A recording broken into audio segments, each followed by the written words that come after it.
Hey, everybody.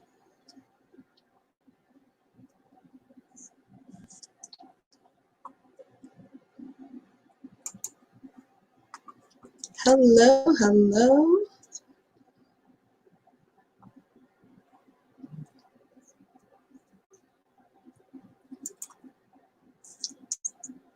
Hey, everybody. Come on in, say hello. Where are all my aspiring authors? Come on in, say hello, send up a greeting. Let me know where you are in the world. I'm super excited to come on with you really quickly. I just wanted to jump on real quick to talk to you about how to use cites and how to use quotes. So if you are an aspiring writer, come on in the room, say hello and send up a greeting. Let me know where you are in the world. As an editor, I get to see lots and lots of types of writing, some of it good, some of it bad, but I'm always willing to come on and just share a few tips just to help us get a little bit better. If, again, like I said, if you are an aspiring writer, we'd love to share some tips with you. Hey, sis, so good to see you. So I am Dana Tyler. I am an author. I am an editor. And I am the instructor for a class that I have called So You Think You Are a Writer. Now, Karen Lomax and I actually have had the privilege of working on a project together, and she too is a beautiful author as well. But one of the things I wanted to do real quick, and you know I'm not going to stay on long, so please come on in. Share to your timeline if you know an aspiring writer, if you are an aspiring writer, whether you have written a book before or not. Maybe you're thinking about it. I've got some great tips for you. But today I wanted to talk specifically about using quotes and using citations. Now, so often we do not want to be guilty of plagiarism in our writing. And while there is absolutely nothing wrong with you borrowing ideas from other authors, or you get from other sources, a lot of my clients happen to be faith-based writers, so they tend to borrow from the Bible a lot, but we want to make sure we give those authors their credit, because of course you don't want to be hit later on down the line as though you are plagiarizing their work. So come on in, just real quick. I'm going to try to get my little technology to work for me today. My mouse is not being compliant at all. All right. And here's one of the things that I really want us to take into consideration as I have been going over a particular manuscript. And please, please, please share this to your timeline.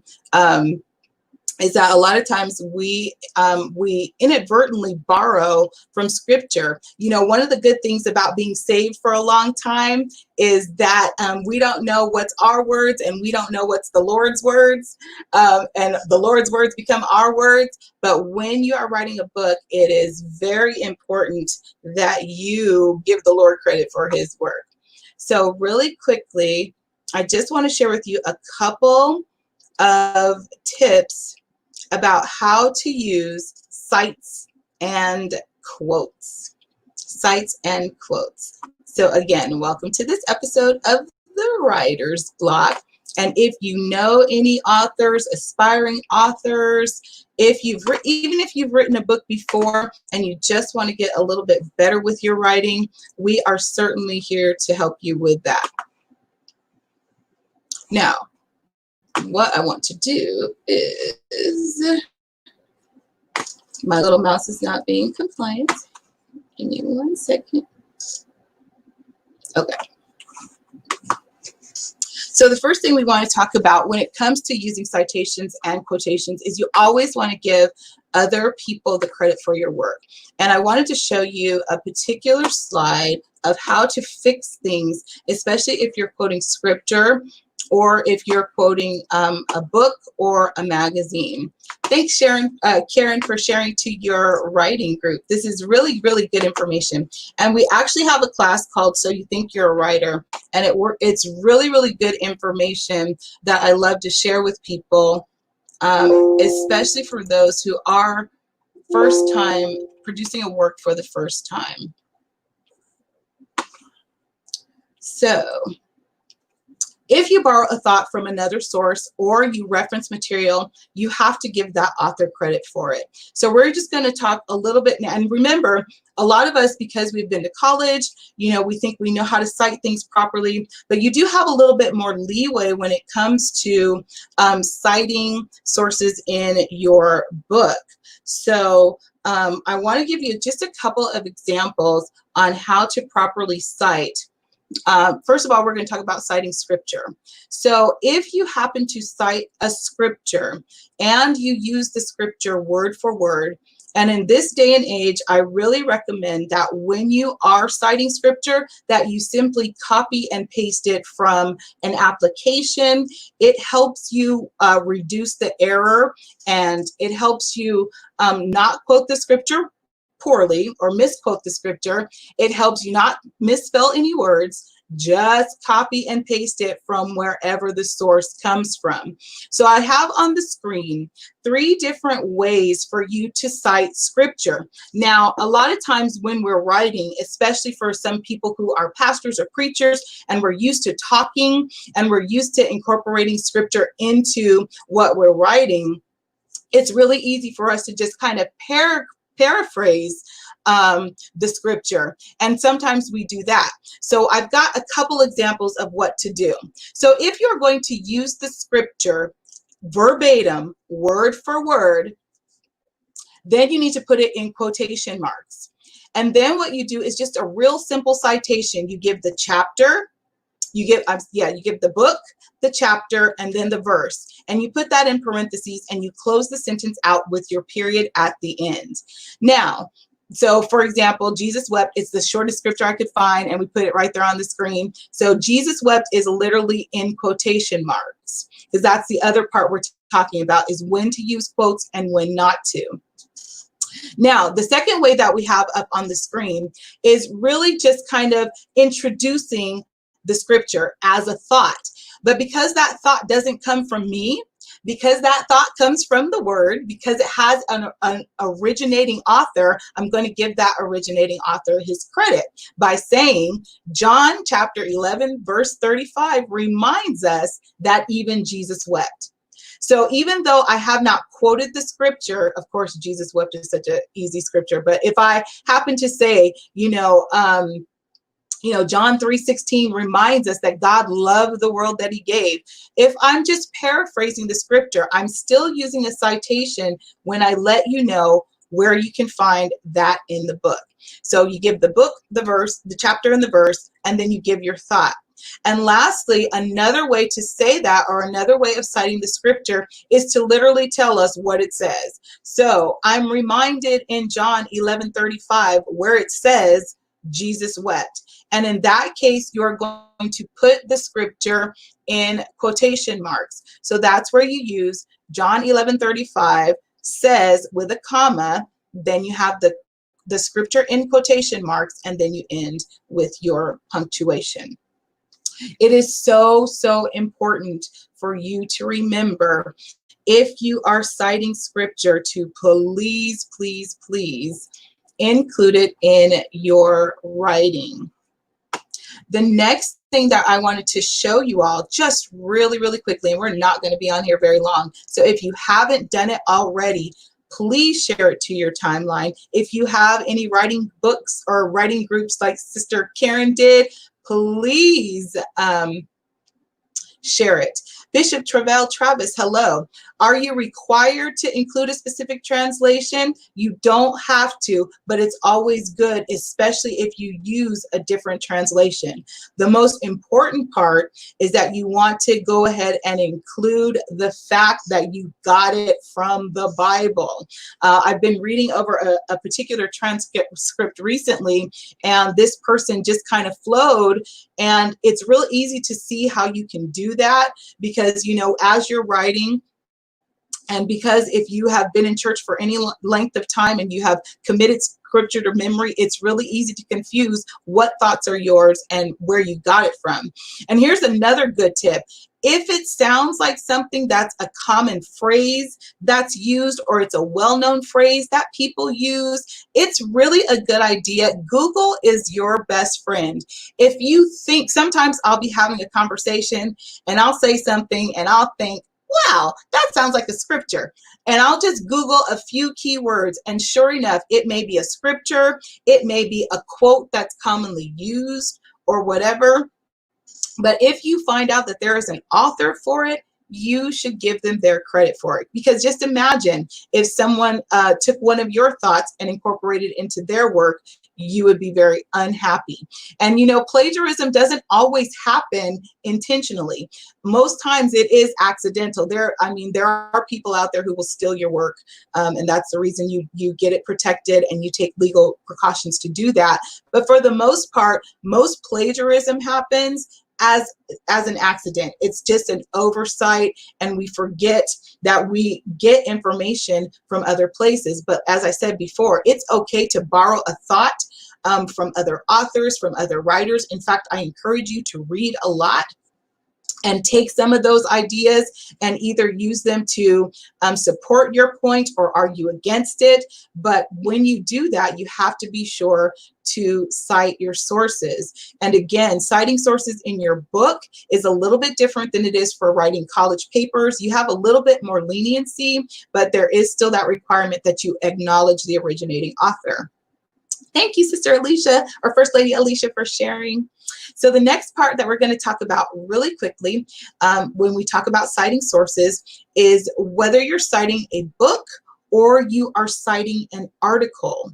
And again, this goes back to where you use those quotation marks. So they're kind of intertwined. So if you are citing a book, you are going to italicize the title of the book.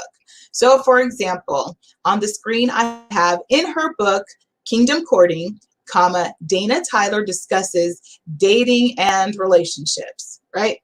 Okay, so in that instance, I have it, and I just saw a typo because, oh my God. All right, so please forgive that. It's because the software I was using, and I should have read it better, but I'm still a good editor. So when you are citing the article, that's when you're going to use quotation marks. So if I had written an article called Kingdom Courting, it would say, in the article, Kingdom Courting, Dana Tyler discusses dating and relationships. So if it's a book, and that's how your readers will know whether or not it's a book or an article that you're using. Now, when it comes to like doing your reference pages and all of those things, that's where you can kind of say that all of the scripture comes from this version of the Bible, or you can say any scripture references in here comes from this specific source. So it's, again, it's not like writing a research paper where you have to be completely detailed about every little thing, but and you also want to make sure that if you use photographs, that you cite those as well. And those are things that you can put on a reference page or a bibliography page in your work. But again, the most important thing is simply to cite your sources. It is so, so important so that you do not end up plagiarizing even by accident. So the next thing we're going to look at is an in-text citation or an end note citation. So what's the difference, Dana? What are you talking about? All these technical terms. They're things that you do, but you just don't realize that you're doing it. So for example, if I'm going to make my citation inside the sentence, that is called an in-text citation. So I take a quote from my book, and it says, "No, you're cuckoo for Cocoa Puffs" button. Who said that? Dana Tyler said that in her book, Kingdom Courting. And this is the publisher, and this is the date. Now, you can be really in most papers, you would require more information. You would require the chapter, you might require the pages, just depending on the format of paper that you're using. But in your book, all you have to do is cite the author, the title of the book, the publisher, and the year. If you want to include page numbers, that's great too. But it's so, so important that we cite our sources. So the next type of citation that you have, and I kind of gave an example, but you can't really see it as well, but this is an end note citation. So imagine you have a paragraph, and in that paragraph, you also put the quote, "No, you're cuckoo for Cocoa Puffs" button, but you will put the number 1 or whatever number sequence of citations that happens to be for you, and the number of sources that you happen to use. So you'll put the number 1, and it would be superscript in your paragraph. I couldn't really do it because of the software that I'm using to create the slide, but you will have the quote, and then you would put the number 1 as a superscript, and then at the bottom of your page, you would list 1, and then you would list the author, the title, the publishing company, and the publishing year. So that's how you can cite very easily. And I know it seems like it's complicated, but it really isn't. And it will save you a lot of trouble and save you a lot of conflict if you just remember to do those citations quickly. And again, you don't have to do it. It doesn't have to be super elaborate, but you definitely want to make sure that you get it done. And you'll notice that whatever I said in the quote from my book is actually in quotation marks. Sometimes we get carried away with our quotation marks. We like to put common phrases in quotation marks. We like to put everything in quotation marks. There are only certain things that need to go into your quotations. Bishop Travis asked a really great question. He asked, do you have to get permission from the author? You don't, as long as you give them credit in the citation. I may not even know that you have stolen from my book until somebody reads it and they're like, you know, I heard that somewhere else. Dana Tyler said that in one of her Kingdom Courting things, and that's in her book, you know. But that's the whole reason that you cite, because just in case somebody comes across it, you know, you don't want to be guilty of plagiarizing. It doesn't work the same, you know, it's kind of like with music, you have to get their permission in order to use their tracks or whatever. But with writing, your way of getting their permission is citing their work, or creating the right credit for the work that they've done. So Karen asked a question. She said, is there specific books in which you would use in-cite citations or in-note citations? That is really your preference, because a lot of times what we're doing as independent authors, we're not writing, I mean, some of us may end up writing kind of textbook materials, maybe for your church or something like that. But for the most part, we as nonfiction writers, we're simply writing to give our perspective on a particular subject matter that's significant to us. And so because there are so many books about so many different subjects, this is really your preference. Now, I personally like to use in-text citation, although there are very few things that I actually use as far as like quoting directly from a particular reference source. But I will say this, even when you use long passages, and especially, this is one thing I do want to caution you about when it comes to scripture. Don't put the whole Bible in there. If it turns out that you're going to do, you know, 10 verses of a particular scripture, don't put all those 10 verses in there, because they're not necessarily relevant to telling your story. Give a paraphrase of it, but then put, you know, that it's John chapter 3 verse 16 through 24 or whatever that reference is. But if you're going to use long passages of scripture, I would suggest that you just paraphrase them and only put, you know, 1 or 2 simple scriptures in there. Now, if you're using a long passage from reference material, then of course there's certain ways that you indent, use the quotation marks, and then put the citation at the end. But whether or not you use the in-text citation or an end-note citation, it is completely up to you. Sometimes it makes it easier to just do the end-note citation, but then you run the risk of your margins just being a little off depending on the number of sources that you actually cite. All right, thank you for those great questions. Hey Fred, so good to see you on here. All right. Citing websites. Now, this can sometimes be difficult, but when it comes to citing your websites, and again, this can be something that you do in your text, or you can save it for an EndNote, or you can save it for a reference page. But usually people forget to cite information that they get from a website. That's okay, Bishop Travis. That's why I'm your editor. I'm gonna get you right. I'm gonna get you straight.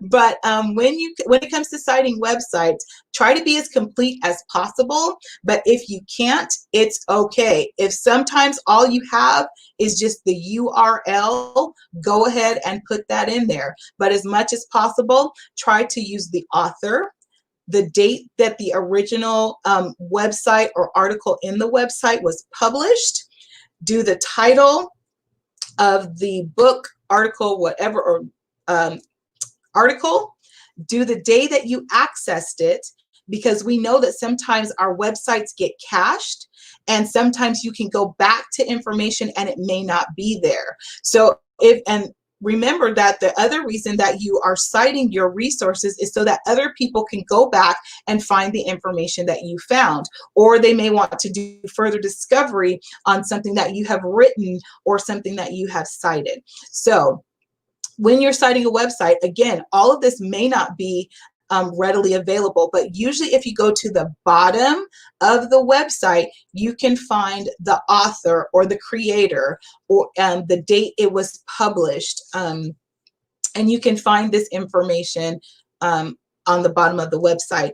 And again, if you don't have any of that, at least use the URL to indicate where you have gotten the information from. Let me get my little mousey over here. All right, the last thing I want to talk to you about is using those quotation marks. So I know sometimes in writing, we want to put a lot of things in quotation marks that don't necessarily belong there. But typically you want to reserve your quotation marks for dialogue. Yeah. Make sure you reserve your quotation marks for dialogue. And this is the proper way to document things that are being said verbally, or and then we're going to talk a little bit about how to indicate when someone said something. So for example, I have a client who wrote a book, and so sometimes we have a voice, a passive voice, and we're asking a question, and sometimes they put those questions in question marks. Well, just because you're asking a question doesn't mean that it goes into a quotation mark. You may be asking a question of your reader. That doesn't mean it goes into quotation marks. Quotation marks are reserved for dialogue. So if you're writing a nonfiction book, you should not have too many quotation marks because there's no real dialogue going on. The only dialogue going on is between you and the reader. So if you're writing a fiction work where there's a conversation that is going on between characters, this is how you want to document. So the first example is the example of a conversation that is going on between two characters. And you'll notice that you'll indent based on who's speaking, because that allows your reader to follow the conversation between your characters. So in the first instance, we have, "Good morning," she said, right? And for this, your punctuation, which is a comma, goes inside the quotation marks. So, "Good morning," she said. The next line, "Good morning," I replied. "How are you?" "I'm well, thank you." the same way a normal conversation would go, right? You cannot, and let me tell you, this is one of the most frustrating things that I see as an editor. You cannot have dialogue between your two characters and have it all run together in one paragraph.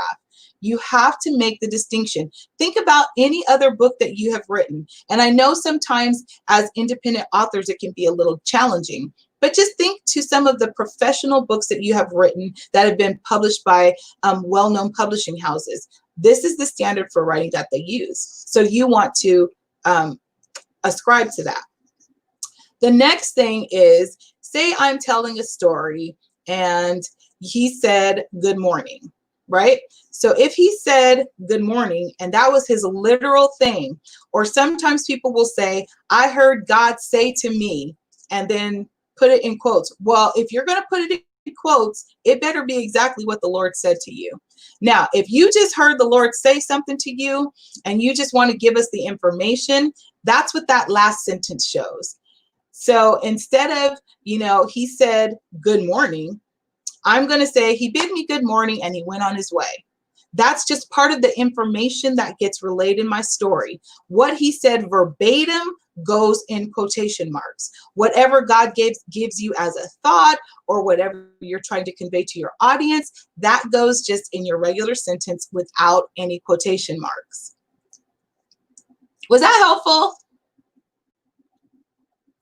That is the end of this little episode of the Writer's Block. I really did not intend to be on here very long, but it looks like I've almost been on for half an hour. Now, I want to take time to answer any questions that you have. So while you're on here and while you have me free at your disposal, do you have any questions for me? Now, I have done an e-course called So You Think You Are a Writer.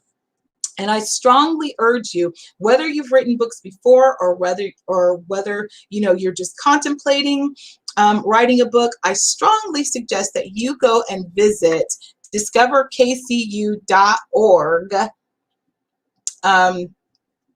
to download a copy of that resource. It is amazing. It is worth it for you to invest the time. And let me just say this. I hope that you all will really take time, especially if you're writing, because I know how we get impatient. I know what it's like to want to rush to get to a finished product, but please, please, please take your time and think through what you want to write and organize your writing. It will help you so, so much. Now, Olivia, you asked about quoting someone. If you are going to quote exactly what they have said, put it in quotation marks. I was having a conversation with my pastor and he said this to me, put it in quotation marks. Olivia, girl, you better quit blah, blah, blah, and XYZ, and I'm an ABC, right? But if you're just telling the story of your pastor and what happened, then you need not put what he said in quotation marks. It can simply be, my pastor was talking with me one day and we were having this discussion and this is some of the information that he gave me, and so we were doing blah blah blah and XYZ, and even though I'm saying blah blah blah XYZ, make sure you guys are using some periods and some commas and some good punctuations, because again, we don't want to confuse our writers. The whole purpose of taking time and putting things on the page is so that our writers or our readers can clearly read and understand everything that we have said.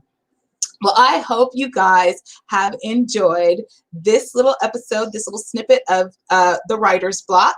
Again, I totally encourage you, if you haven't done it, go to Discover KCU. Hey, Miss Angeline, discoverkcu.org/shop and check out any of the titles that I have written. You can also find our e-course, So You Think You're a Writer. I am actually doing some upgrades to that. Yes, Pastor K. Punctuation matters. Punctuation matters. We are such conversational people, and we're such people of social media that we forget how important the written word really is. But I hope you guys have enjoyed this. If you haven't done it already, please subscribe to my YouTube channel. It is youtube.com/AskMeTV. Thanks for tuning in. I hope you will watch the replay and be blessed. I hope this has helped you. And I will see you all next time. Thanks so much for joining. I love you guys.